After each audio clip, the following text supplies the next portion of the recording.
Welcome back to Morning Coffee Break, where we caffeinate and resonate on clues from beyond the map's edge. Today's blend? A rich roast of memory, metaphor, and mystery. Grab your mug, because this one might just haunt you. Let's begin, as always, with a quote. Not from Posey directly, but from someone I think he's been tipping his hat to all along. Eventually, all things merge into one, and a river runs through it.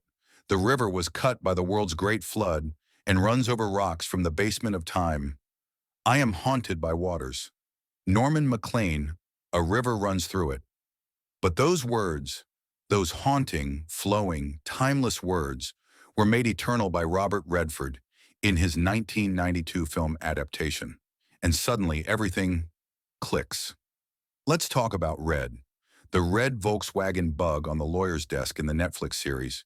The red Celica in Beano Betrayal. The Red Hills Brothers. Coffee can Paul MacLean jokes about and a river runs through it. The red tail on the Bunyan bug.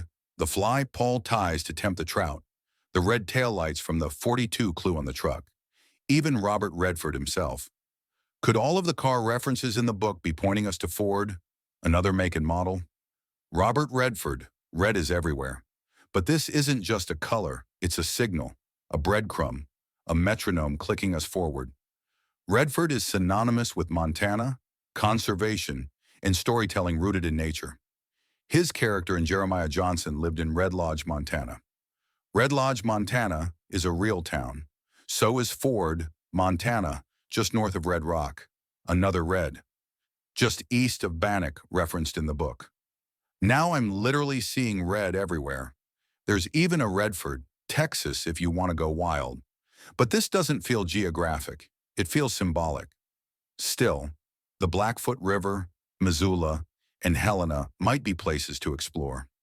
Redford, too, became a guardian of the American West, just like Posey uses Beyond the Map's Edge to preserve memories of Montana's landscapes, cultures, and family legacies.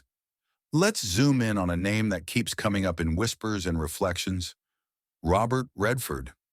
Not directly named in Beyond the Map's Edge, but his fingerprints? They're all over this story. We're not just talking color here. We're talking character, themes, settings, and emotional tone. And when you peel it back, the Redford symbolism ties together cars, rivers, memory, fathers, and legacy, all things central to this hunt. Could Posey be invoking Redford as a symbolic compass? Someone who walked the land, told the stories, and understood that the real treasure lies beyond the literal. Many men go fishing all of their lives without knowing that it is not fish thereafter. Henry David Thoreau, popularized by Redford in A River Runs Through It. This quote isn't just poetic, it's philosophical compass setting, pointing to the true theme of the hunt. What are we really searching for? A river runs through it.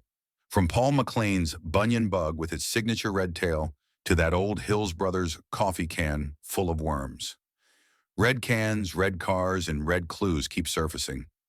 Is it just nostalgia, or is Justin Posey pointing us towards something buried in memory in Montana waters?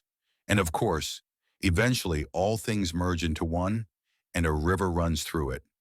Like Paul MacLean casting his fly in rhythm, we're shadow casting into the past, the present, the mythos.